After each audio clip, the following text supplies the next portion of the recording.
এই বর্ধিত সভায়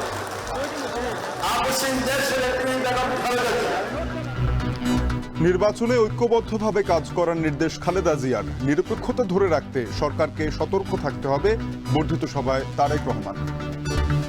রাজপথে গড়ে ওঠা জাতীয় ঐক্য এবং জাতীয় নির্বাচনে পরিবেশ বিনষ্টের অপচেষ্টা চলছে।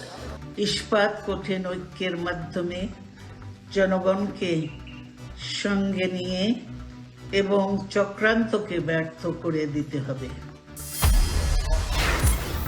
নয়া রাজনৈতিক বন্দোবস্তের অঙ্গীকার নিয়ে নতুন দলের আত্মপ্রকাশ কাল। বিভাজনের রাজনীতি থেকে মুক্ত থাকার পরামর্শ।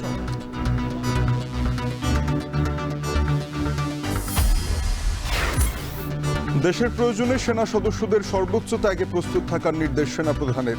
রাজশাহীতে কর্নেল অব দ্য রেজিমেন্ট অভিষেক।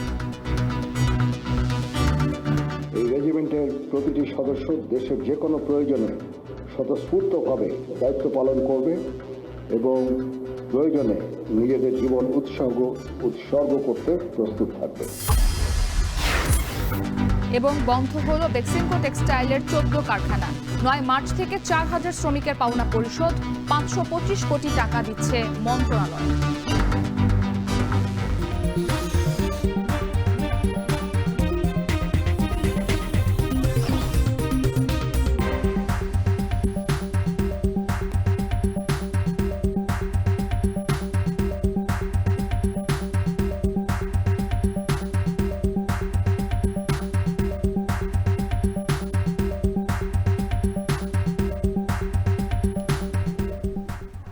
স্বাগত এখন দুপুরে। আপনাদের সাথে পুরো আয়োজনে থাকবো আমরা দুজন, আমি তানজিম শাফিন এবং আমি ইসরাত মুক্তি। উৎসাহ উদ্দীপনার মধ্য দিয়ে দীর্ঘদিন পর অনুষ্ঠিত হচ্ছে বিএনপির বর্ধিত সভা। সভায় লন্ডন থেকে যুক্ত হন বিএনপি চেয়ারপারসন বেগম খালেদা জিয়া। দলের নেতাকর্মীদের নির্বাচন ঐক্যবদ্ধভাবে কাজ করার নির্দেশ দেন তিনি।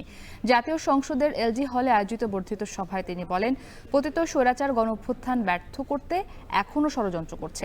এর আগে তারেক রহমান বলেন, অন্তর্বর্তী সরকার আইন শৃঙ্খলা পরিস্থিতি নিয়ন্ত্রণ করতে পারছে না, তাই আগে স্থানীয় সরকার নির্বাচনের পরিকল্পনা থেকে বের হতে হবে। সিফাত শাহরিয়ারের প্রতিবেদন। প্রায় 3 দশক পর বিএনপির বর্ধিত সভা। তৃণমূল থেকে নীতি নির্ধারক, দলের 4000-এর বেশি নেতৃবৃন্দ এক প্রাঙ্গণে। সকাল 7:30 থেকে সভাস্থলে জমায়েত হতে থাকে সারা দেশ থেকে আসা নেতৃবৃন্দ।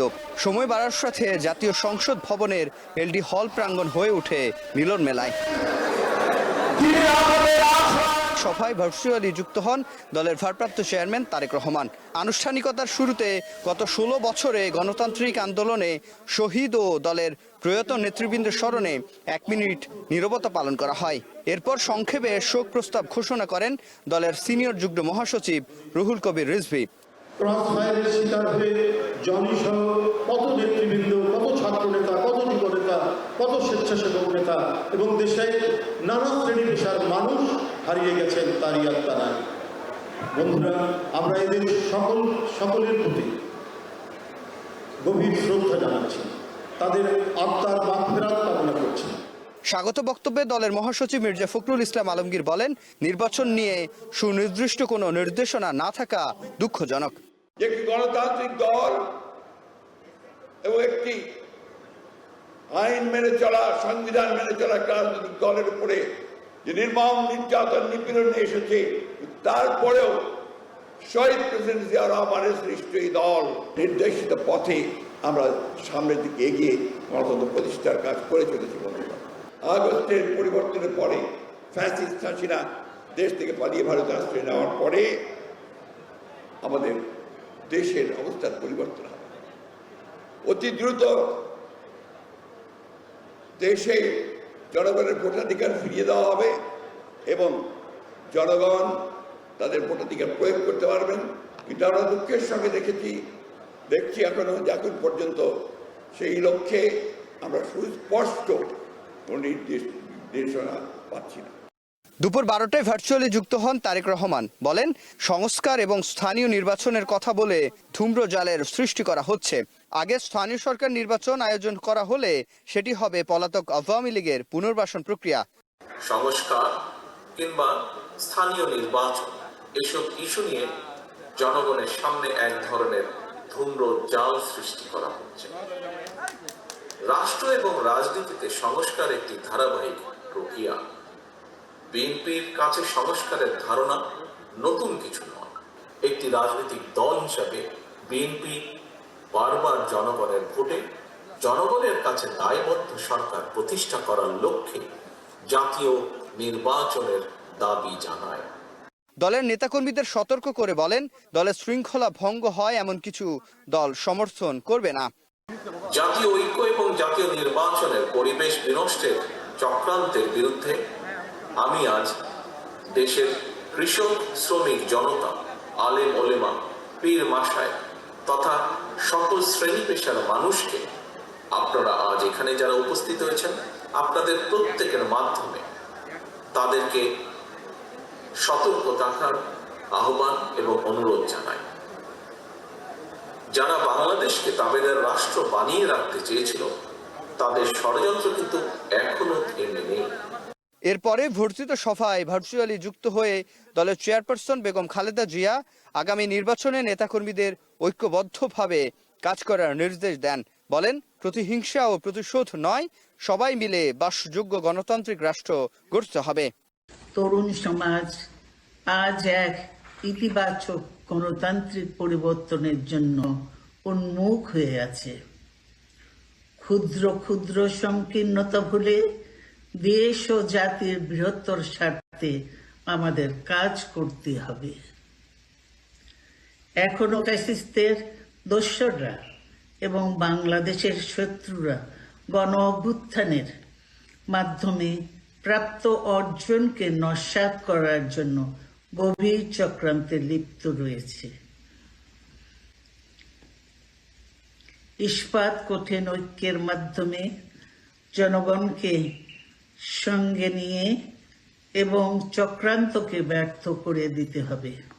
সারা দেশের নেতাকর্মীদেরকে ঐক্যবদ্ধ হয়ে আগামী নির্বাচনের জন্য কাজ করার আহ্বান জানিয়েছেন বিএনপি চেয়ারপারসন বেগম খালেদা জিয়া।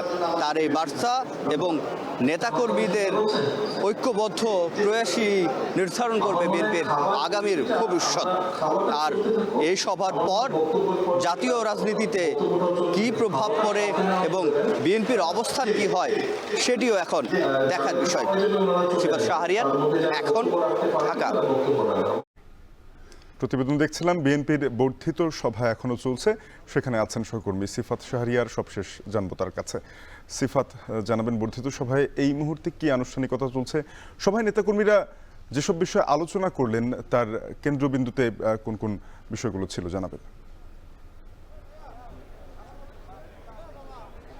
প্রথমত আজকের এই বর্ধিত সভায় যেহেতু একেবারে তৃণমূল থেকে জেলা, উপজেলা, ইউনিয়ন থেকেই সকল নেতৃবৃন্দ এসেছেন, আমরা যেটি দেখেছি, এবং প্রথম অধিবেশনের চেয়ারপারসন বক্তব্য এবং দেওয়ার পর আমরা দেখেছি তৃণমূলের নেতাকর্মীরা তাদের যে সমস্যা এবং সম্ভাবনাগুলো সেগুলো নিয়ে আলোচনা করেছেন, সমস্যা সম্ভাবনাগুলো তুলে ধরেছেন এবং সামনের জাতীয় নির্বাচন এবং স্থানীয় সরকারের নির্বাচনের আগে জাতীয় নির্বাচন চাই এই বিষয়গুলো এবং সেটি জন্য বিএনপি রাজনীতির মাঠে কতটুকু থাকতে পারে সে বিষয়গুলো তুলে ধরেছেন তারা।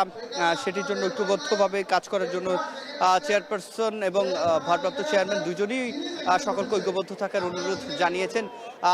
সেই জন্যই সকলেই সেই বিষয়টাকে সামনে রেখে, জাতীয় নির্বাচনকে সামনে রেখে দলকে, সংগঠনকে সুসংগঠিত করার যে প্রত্যয় সেটি ব্যক্ত করেন এবং কোথায় সমস্যার সম্ভাবনা সেগুলো নিয়ে আলোচনা করেন। এই মুহূর্তে প্রথম অধিবেশনের যে বিরতি সেটি চলছে। এই প্রথম অধিবেশনের বিরতির ফাঁকে ফাঁকে বক্তব্য চলছে। খাওয়া নামাজের বিরতি শেষে 2:30টার দিকে আবারও পুরোপুরি এই দ্বিতীয় অধিবেশনের যে কাজ সেটি চলবে। এই দ্বিতীয় অধিবেশনেও তৃণমূলের নেতৃবৃন্দরা বক্তব্য দেবেন এবং যেহেতু সারা দেশ থেকেই নেতৃবৃন্দরা এসেছেন, আহ্বায়ক কমিটি কিংবা পূর্ণাঙ্গ কমিটি, সব কমিটির যারা প্রধান অর্থাৎ আহ্বায়ক, সদস্য, সচিব কিংবা সভাপতি, সাধারণ সম্পাদক যারা রয়েছেন তারা এসেছিলেন।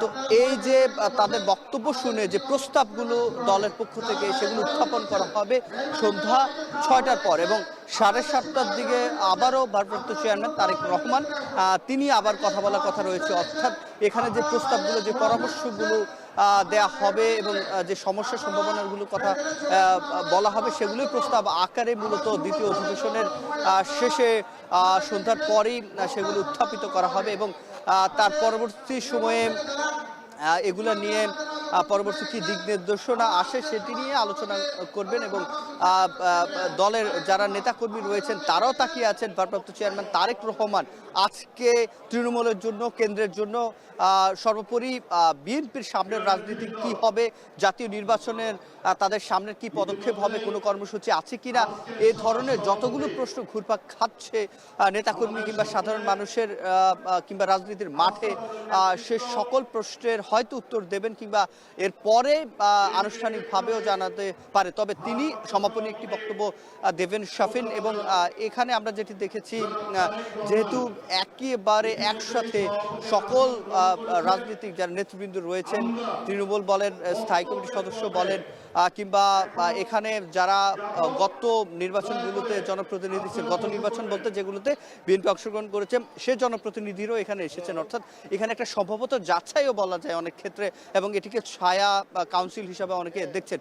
তো শাফিন, এই ছিল আমার কাছে সংসদ ভবন এলাকা থেকে সবচেয়ে। সহকর্মী সিফাত শাহরিয়ার যুক্ত হয়ে জানাচ্ছিলেন বিএনপির বর্ধিত সভার সবশেষ খবর। নতুন রাজনৈতিক বন্দোবস্তের লক্ষ্যে আগামীকাল আত্মপ্রকাশ করতে যাচ্ছে রাজনৈতিক দল।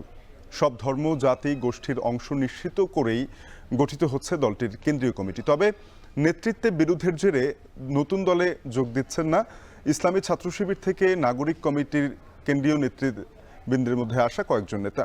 পুরনো বিভাজনের রাজনীতি থেকে মুক্ত হতে না পারলে অভ্যুত্থানের শক্তি দুর্বল হতে পারে বলে মত রাজনৈতিক বিশ্লেষকদের। হাসিব বিল্লার প্রতিবেদন। রাজধানীর বাংলা মোটরের এই বাণিজ্যিক ভবনের 15 তলায় নানা শ্রেণী পেশার মানুষের পদচারণা। আগামীকাল শুক্রবার মানিক মিয়া এভিনিউতে আত্মপ্রকাশ হতে যাচ্ছে বৈষম্য বিরোধী ছাত্র আন্দোলন ও জাতীয় নাগরিক কমিটির নতুন রাজনৈতিক দল। দল গঠনের আগে তাই জানাক কার্যালয়ে একের পর এক বৈঠক, প্রস্তুতিমূলক সভা। নতুন রাজনৈতিক দলের 151 জনের কেন্দ্রীয় কমিটিতে আহ্বায়ক এবং সদস্য সচিব হিসাবে দায়িত্ব নিতে যাচ্ছেন সদ্য সাবেক উপদেষ্টা নাহিদ ইসলাম এবং আখতার হোসেন। মুখ্য সংগঠক পদে আসতে পারেন হাসনাত আবদুল্লাহ ও সার্জিস আলম এবং সমন্বয়কারী পদে নাসির উদ্দিন পাটোয়ারি। তবে শীর্ষ পদের জন্য চলছে শেষ মুহূর্তের বোঝাপড়া। এদিকে সম্ভাব্য শীর্ষ নেতাদের বেশিরভাগই ঢাকা বিশ্ববিদ্যালয় থেকে আসায় অসন্তোষ দলের বাকি নেতাদের মধ্যে। তবে শীর্ষ পদের জন্য প্রতিযোগিতা থাকলেও সবার ত্যাগের মানসিকতা আছে বলে মনে করেন নাগরিক কমিটির মুখ্য সংগঠক।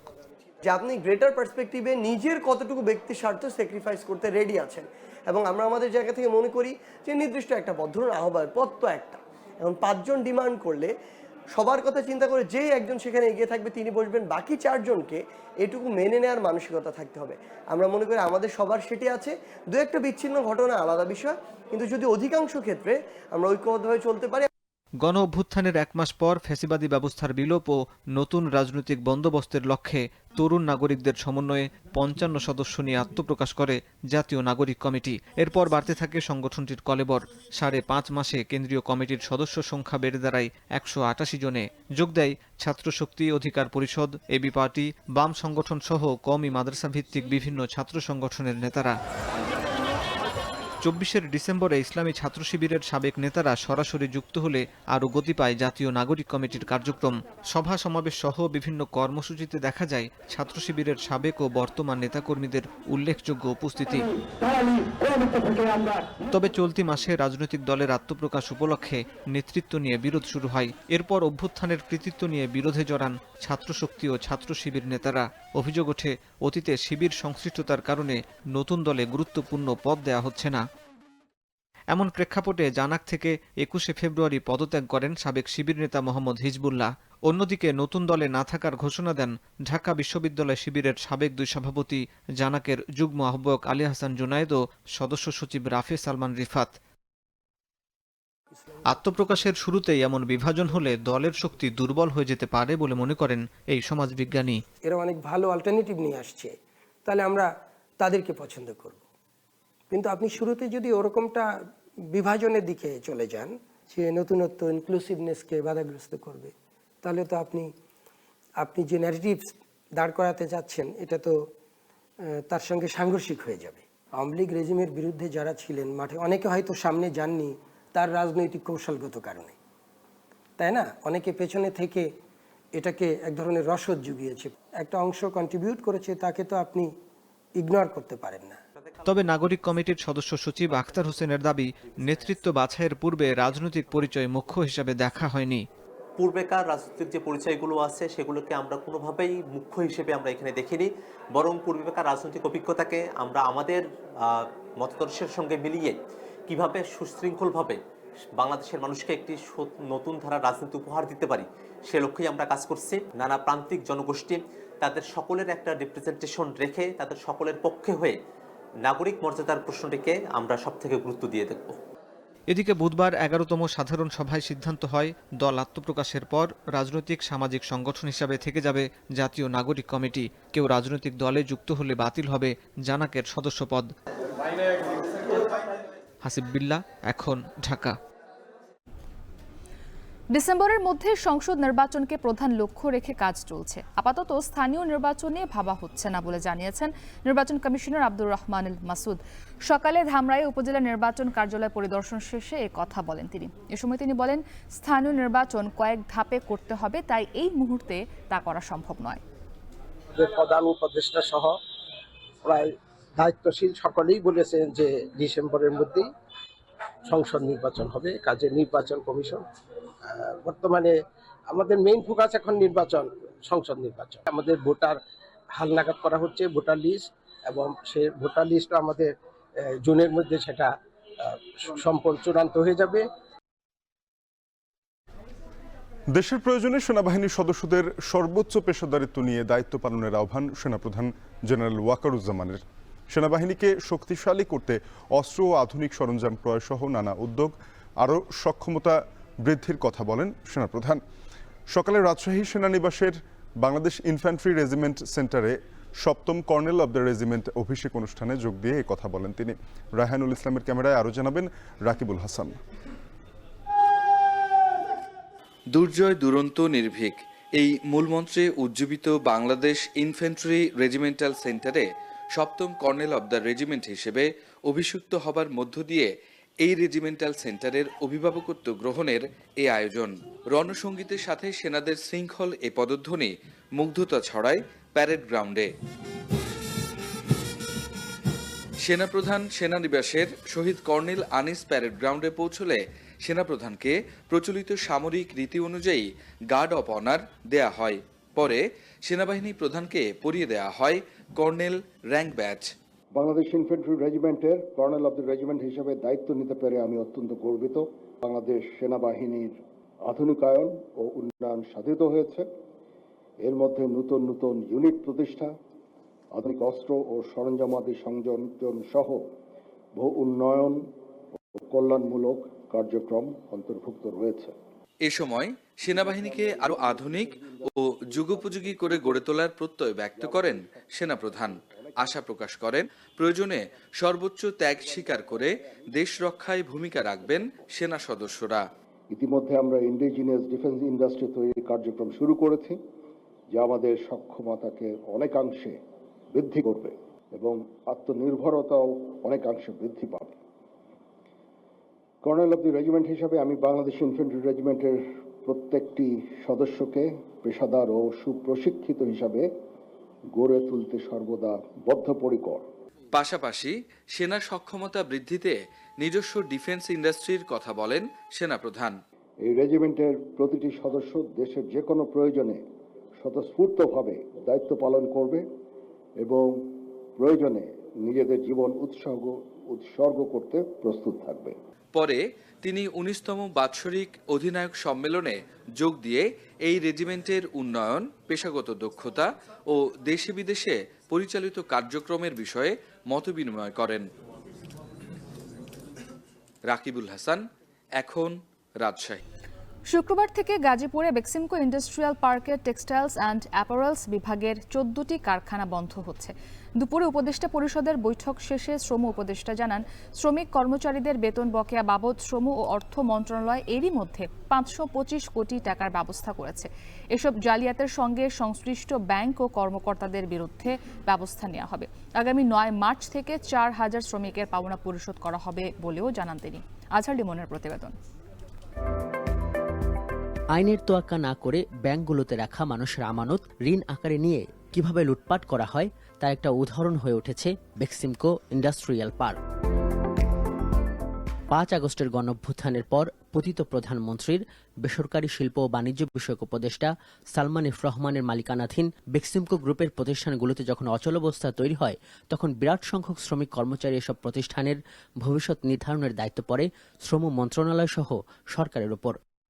সংকট সমাধানে প্রতিষ্ঠানটির আর্থিক ব্যবস্থাপনা নিয়ে ঘাটাঘাটি করার এই পর্যায়ে বেরিয়ে আসে প্রতিষ্ঠানটির বিপরীতে প্রায় 40,000 কোটি টাকা ঋণ কেলেঙ্কারির খবর। সরকারের পক্ষ থেকে বলা হয়, এর মধ্যে শুধুমাত্র জনতা ব্যাংক থেকে নেওয়া হয়েছে 23,000 কোটি এবং এমন অন্তত 16টি প্রতিষ্ঠানের বিপরীতে ঋণ নিয়েছে গ্রুপটি, যার আসলে অস্তিত্বই নেই। ঋণে জর্জরিত এসব প্রতিষ্ঠানের কর্মকর্তা কর্মচারীদের বেতন ভাতা সহ দায় কিভাবে মেটানো যায় সে বিষয়ে অনেক জল ঘোলা শেষে শ্রম মন্ত্রণালয় থেকে সুপারিশ দেওয়া হয় কারখানাগুলো স্থায়ীভাবে বন্ধের, যার প্রেক্ষিতে শুক্রবার থেকে বেক্সিমকোর বর্তমান কর্তৃপক্ষ বন্ধ করছে গাজীপুর নগরের সারাব এলাকার বেক্সিমকো ইন্ডাস্ট্রিয়াল পার্কের টেক্সটাইলস অ্যান্ড অ্যাপারেলস বিভাগের 14টি কারখানা। বৃহস্পতিবার এ নিয়ে উপদেষ্টা পরিষদের বৈঠক শেষে শ্রম উপদেষ্টা জানান, তারা শ্রমিকদের কর্মহীন হয়ে পড়ার পক্ষে নয়, কিন্তু নিরুপায় হয়ে তাদের লে আউটের এমন সুপারিশ করতে হয়েছে। তবে শ্রমিক ও কর্মচারীদের বেতন বকেয়া বাবদ শ্রম ও অর্থ মন্ত্রণালয় এরই মধ্যে 525 কোটি টাকার সংস্থান করেছে, জানান এই উপদেষ্টা। কোনো শ্রমিকের চাকরি যাক, এটা আমরা চাইনি, এখনো চাই না, ভবিষ্যতে চাইব না। একটা অন্যতম বড় প্রতিষ্ঠান, যারা এতদিন আমরা ভাবছিলাম যে বিশাল বিশাল কারোবার, আসলে তা না। আমি গতবার আপনাদেরকে বলেছি টোটাল তাদের আপনার লায়াবিলিটি কত, এমনকি আমরা কোনো ব্যাংকের কাছ থেকে টাকা পেলাম না। আলটিমেটলি আমরা জোগাড় করতে পেরেছি যে যা সম্পূর্ণ হিসাব কিতাবে যেটা বলা হয়েছে সেই টাকাটা আমরা জোগাড় করেছি। মধ্য রোজার আগেই সবাই পেয়ে যাবেন। এই পর্যায়ে শ্রম উপদেষ্টা বলেন, এসব জালিয়াতের সঙ্গে সংশ্লিষ্ট ব্যাংক ও কর্মকর্তাদের বিরুদ্ধে ব্যবস্থা নেওয়া হবে। সেনাপ্রধানের বক্তব্যের ব্যাপারে এই উপদেষ্টা বলেন, দায়িত্বশীল ব্যক্তি হিসেবে তিনি ঠিকই বলেছেন। তিনি কোনো কথা না বুঝে বলেন নাই, বাকিটা ইন্টারপ্রিটেশন কি এটা আপনারা জানেন।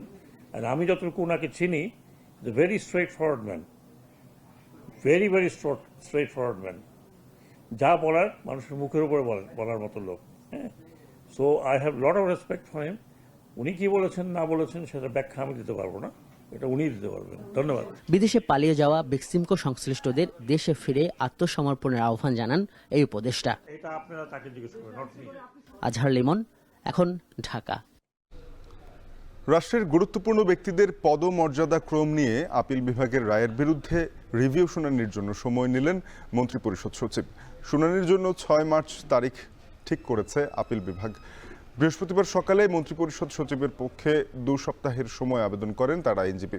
পরে প্রধান বিচারপতি ডক্টর সৈয়দ রেফাত আহমেদের নেতৃত্বাধীন 5 বিচারপতির আপিল বেঞ্চে এর শুনানির কথা থাকলেও সময় আবেদনের কারণে তা আর হয়নি।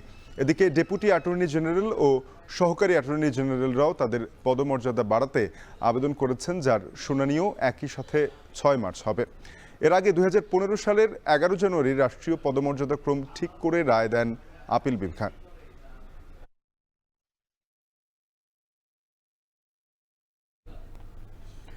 ঢাকা উত্তর সিটির সাবেক সচিব মোহাম্মদ মাসুদ আলম সিদ্দিক প্রায় 150 কর্মকর্তা কর্মচারীকে পদোন্নতি এবং অতিরিক্ত দায়িত্ব দিয়েছেন গেল 6 মাসে, যার বেশিরভাগই লঙ্ঘন করা হয়েছে বিধিমালা। এছাড়াও মাসুদ আলম সিদ্দিক বিগত আওয়ামী লীগ সরকারের আমলে শ্রমিক লীগের সহ সভাপতিকে 3য় শ্রেণীর কর্মচারী থেকে করেছেন 1ম শ্রেণীর কর্মকর্তা। অভিযোগ উঠেছে, এসব পদোন্নতির জন্য তিনি নিয়েছেন অনৈতিক সুযোগ সুবিধা। এদিকে অনিয়মের প্রমাণ পেলে ব্যবস্থা নেওয়ার আশ্বাস দিয়েছেন উত্তর সিটির প্রশাসক। শম্পা বিশ্বাসের প্রতিবেদন। গত 19 ফেব্রুয়ারি থেকে ওএসডি বা বিশেষ ভারপ্রাপ্ত কর্মকর্তা করে রাখা হয়েছে ঢাকা উত্তর সিটি কর্পোরেশনের সাবেক সচিব মোহাম্মদ মাসুদ আলম সিদ্দিককে। জানা যায় 2018 সালে অনুষ্ঠিত একাদশ জাতীয় সংসদ নির্বাচনে জেলা প্রশাসক হিসেবে বিতর্কিত দায়িত্ব পালন করেছিলেন তিনি। ওই নির্বাচনে সরকার মনোপুত ভূমিকা রাখায় পুরস্কার স্বরূপ 2021 সালে ঢাকা উত্তর সিটি কর্পোরেশনে সচিব হিসেবে নিয়োগ পান মাসুদ আলম সিদ্দিক। তবে পূর্বের বিতর্ক তার পিছু ছাড়েনি।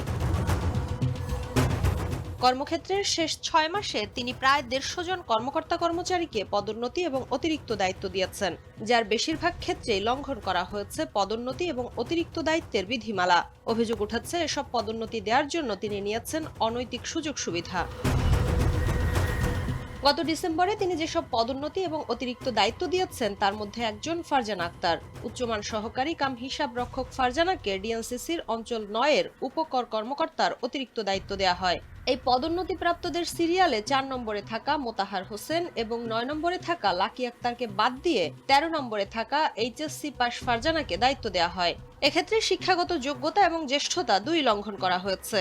যদিও পরপর 2 দিন ফারজানার সঙ্গে কথা বলতে গিয়েও তাকে ডিএনসিসির অঞ্চল 9-এর অফিসে পাওয়া যায়নি। অবশেষে তৃতীয় দিন তাকে উত্তর সিটির নগর ভবনে পাওয়া গেলেও তিনি জানালেন সাংবাদিকদের সঙ্গে তার কথা বলতে মানা। সার্বিক ইনফরমেশনের জন্য অঞ্চলে গিয়েছিলাম, আপনাকে পাইনি। আমার সাথে কি আপনার অতিরিক্ত দায়িত্ব ওখানে, এই ব্যাপারে আমি কিছু বলতে পারবো না। সাংবাদিকদের সাথে আমাদের কথা বলা নিষেধ আছে। ফারজানার মতো অতিরিক্ত দায়িত্ব পাওয়া আরেক ব্যক্তি শেখ মোহাম্মদ আলী। শিক্ষাগত যোগ্যতা না থাকা সত্ত্বেও তাকে রেভিনিউ সুপারভাইজার থেকে করা হয়েছে উপকর কর্মকর্তা, যে অফিসে তার থাকার কথা পরপর 2 দিন গিয়েও তার খোঁজ পাওয়া যায়নি।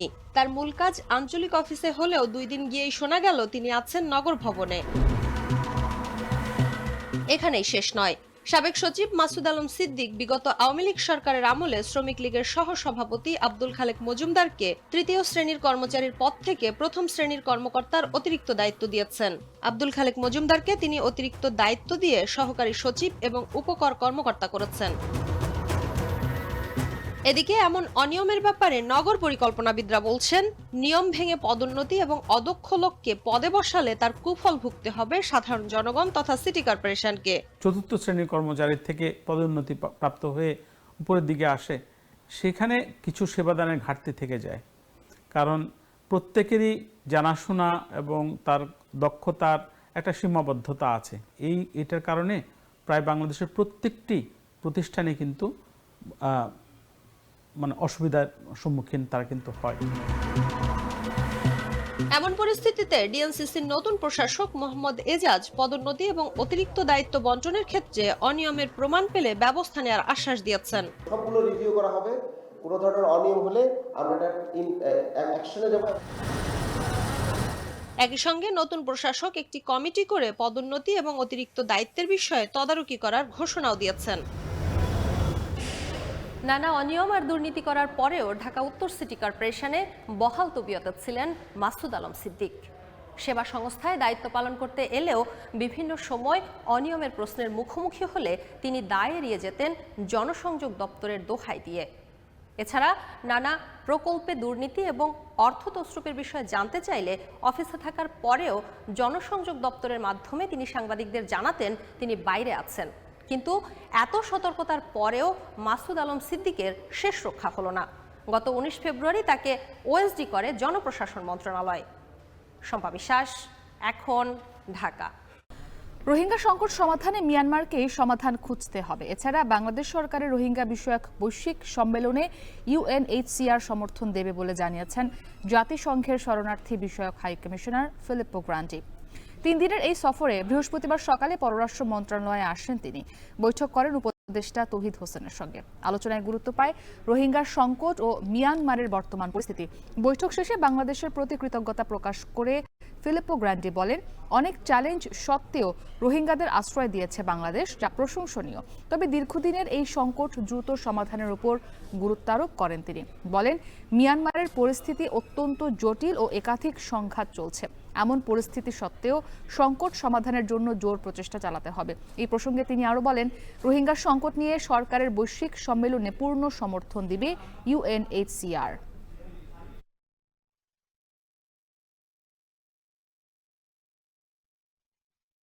I express my gratitude to Bangladesh for continuing to host them in spite of its own challenges linked to the transition, of course. And we discuss also the importance, which I have always agreed with, to find solutions in Myanmar. Now, the situation in Myanmar is very difficult. There is a conflict going on, but we must insist to have a solution. The government has proposed to organize the conference on the Rohingya situation in the next few months, and we will support that conference. পরিবেশ দূষণের অভিযোগে সরকারের নানা পদক্ষেপে বন্ধের মুখে পড়েছে চট্টগ্রামের জাহাজ ভাঙা শিল্প। এদিকে দেশি বিদেশি ষড়যন্ত্রের অংশ দাবি করে বিক্ষোভ করেছেন সংশ্লিষ্ট শ্রমিক ও ব্যবসায়ীরা। সকালে সীতাকুণ্ডের ভাটিয়ারি, ফৌজদারহাট, মাদাম বিবির হাট সহ বেশ কয়েকটি স্থানে মানববন্ধন করা হয়। এতে ব্যানার, ফেস্টুন সহ শিল্পের সঙ্গে জড়িত কয়েক হাজার শ্রমিক ও ব্যবসায়ী অংশ নেন। এ সময় বিদেশি ষড়যন্ত্রের অংশ হিসেবে অর্ধশত বছরের পুরনো শিল্পকে বন্ধ করার চেষ্টা চলছে বলে অভিযোগ করেন বক্তারা। তারা বলছেন, দেশের অর্ধশত বছরের পুরনো এই শিল্প বন্ধ হলে লাভবান হবে পাশের দেশ ভারত ও পাকিস্তান। বেকার হবে শিল্পের সঙ্গে জড়িত লাখের বেশি শ্রমিক। এনবিআর এর তথ্য বলছে, দেশে জাহাজ ভাঙা শিল্প থেকে প্রতি বছর রাজস্ব আসে 1200 কোটি টাকার মতো। একই সঙ্গে ঘরের আসবাব শিল্পের কাঁচামাল সহ শত ধরনের পণ্য দেশে বিদেশে বিক্রি করা যায়। এ অবস্থায় দেশীয় স্বার্থে জাহাজ ভাঙা শিল্প রক্ষায় সরকারের প্রতি আহ্বান জানানো হয়।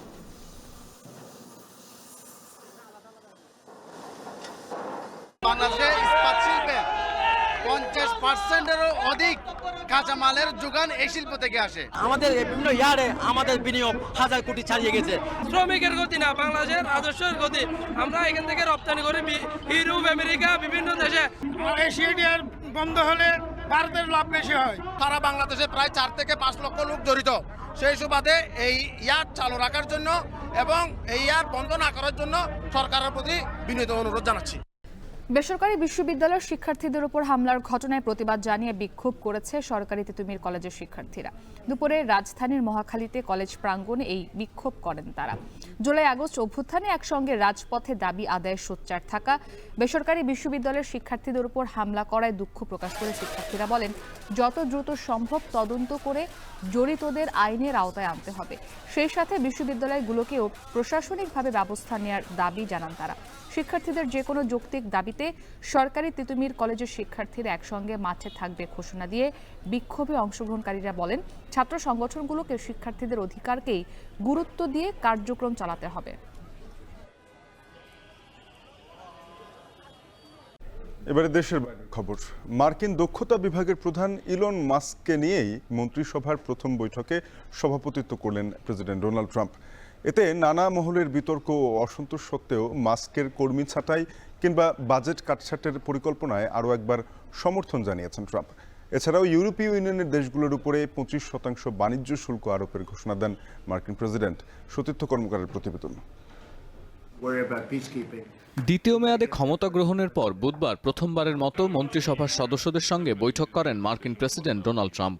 মন্ত্রী না হয়েও সেই বৈঠকে আমন্ত্রণ পেয়েছেন ট্রাম্প প্রশাসনের ডিপার্টমেন্ট অব গভর্নমেন্ট এফিসিয়েন্সির প্রধান ও প্রেসিডেন্টের উপদেষ্টা ইলন মাস্ক। মাস্কের কর্মী ছাঁটাই অভিযান নিয়ে সরকারি দপ্তর ও নিজ দলের মধ্যে দ্বিধাবিভক্তি সৃষ্টি হলেও এক্ষেত্রে আরও একবার তাকে পূর্ণ সমর্থন দেন ট্রাম্প। সবুজ সংকেত দিয়েছেন budget কাটছাটের পরিকল্পনায়ও। Elon is here to give you a summary of what's happening, some of the things they found, some of the horrible things they found, some of the theft and fraud, and we call it waste and abuse, but a lot of fraud and probably some fraud that we're not going to be able to prove is fraud. এদিন কর্মী ছাঁটাই ও budget হ্রাস নিয়ে সাংবাদিকদের প্রশ্নের জবাব দিয়েছেন উপদেষ্টা ইলন মাস্ক। চলতি বছরের সম্ভাব্য $6.7 ট্রিলিয়ন বাজেট থেকে $1 ট্রিলিয়ন কাটছাটের পরিকল্পনার কথা জানান তিনি। বলেন, সরকারি ব্যয়ের লাগাম টেনে না ধরলে দেশ অচিরেই দেউলিয়া হয়ে যাবে। The overall goal here with the DOGE team is to help address the enormous deficit. We simply cannot sustain as a country $2 trillion deficits. The interest rates, just the interest on the national debt, now exceeds the Defense Department spending. যদিও Reuters বলছে, ক্ষমতা গ্রহণের প্রথম মাসেই গেল প্রশাসনের তুলনায় Trump প্রশাসনের ব্যয় বেড়েছে 13%। কারণ হিসেবে বলা হচ্ছে জাতীয় ঋণের চড়া সুদ আর ক্রমবর্ধমান বয়স্ক জনগোষ্ঠীর স্বাস্থ্য ও অবসর ভাতার অতিরিক্ত অর্থ গুনতে হচ্ছে ট্রাম্পকে। মন্ত্রিসভার প্রথম বৈঠকেও বাণিজ্য শুল্ক নিয়ে বিস্ফোরক ট্রাম্প বলেন, খুব তাড়াতাড়ি ইউরোপীয় ইউনিয়নের সদস্য রাষ্ট্রের পণ্যে 25% আমদানি শুল্ক আরোপ করা হবে। এছাড়াও কানাডা ও মেক্সিকোর সব পণ্যে শুল্ক না বসালেও অধিকাংশ পণ্যেই শুল্ক আরোপের সিদ্ধান্তের কথা জানান Trump. We have made a decision. We'll be announcing it very soon, and it'll be 25%, generally speaking, and that'll be on cars and all other things. And European Union is a different case than Canada, different kind of case. They've really taken advantage of us in a different way. এর আগে মার্কিন নাগরিকত্ব অর্জনে $50 lakh gold card visa চালুর ঘোষণা দেন Trump. কিন্তু এ নিয়েও শুরু হয় বিতর্ক। মন্ত্রিসভার বৈঠকে ট্রাম্প বলেন, এই ভিসা সীমিত সংখ্যক অভিবাসন প্রত্যাশীর জন্য, বিশেষ করে যেসব প্রতিষ্ঠান দক্ষ জনশক্তি ব্যবহার করতে চায় তারা এই ভিসার সুযোগ কাজে লাগাতে পারবে। পাশাপাশি এই ভিসা থেকে যে অর্থ পাওয়া যাবে তা জাতীয় ঋণ পরিশোধে ব্যয় করার পরিকল্পনা আছে বর্তমান প্রশাসনের। এদিকে আটকে থাকা বিদেশি সহায়তা প্যাকেজের $200 কোটি পরিশোধে ট্রাম্প প্রশাসনকে যে সময় বেঁধে দেওয়া হয়েছিল তা সাময়িকভাবে স্থগিত করেছেন আদালত। এর আগে ট্রাম্প প্রশাসনের পক্ষ থেকে জানানো হয়, আপাতত এই অর্থ ছেড়ে দেওয়ার সক্ষমতা নেই তাদের। সতীর্থ কর্মকার, এখন বিশ্ব। শেষ করব এখন দুপুর। যাবার আগে শিরোনামগুলো জানাবো আরেকবার।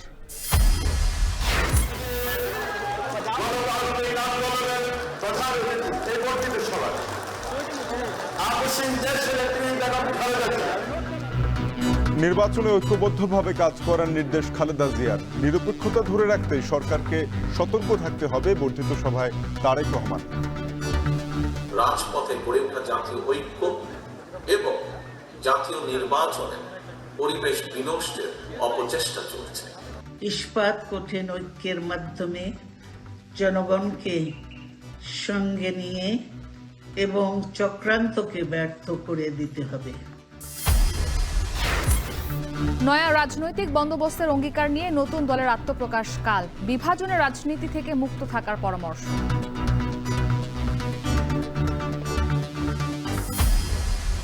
এই রেজিমেন্টের প্রতিটি সদস্য দেশের যে কোনো প্রয়োজনে স্বতঃস্ফূর্তভাবে দায়িত্ব পালন করবে এবং প্রয়োজনে নিজেদের জীবন উৎসর্গ করতে প্রস্তুত থাকবে। দেশের প্রয়োজনে সেনা সদস্যদের সর্বোচ্চ ত্যাগে প্রস্তুত থাকার নির্দেশ সেনা প্রধানের। রাজশাহীতে কর্নেল অব দ্য রেজিমেন্টের অভিষেক। এবং বন্ধ হলো বেক্সিমকো ইন্ডাস্ট্রিয়াল পার্কের 14 কারখানা। 9 মার্চ থেকে 4000 শ্রমিকের পাওনা পরিশোধ। 525 কোটি টাকা দিচ্ছে মন্ত্রণালয়। শেষ করছে এখন দুপুর। এখন টেলিভিশনের ওয়েবসাইট দেখতে ভিজিট করুন www.ekhon.tv। এছাড়া ফেসবুকে দেখতে ভিজিট করুন facebook.com/tv.ekhon এবং ইউটিউবে সরাসরি দেখুন youtube.com/c/ekhon tv।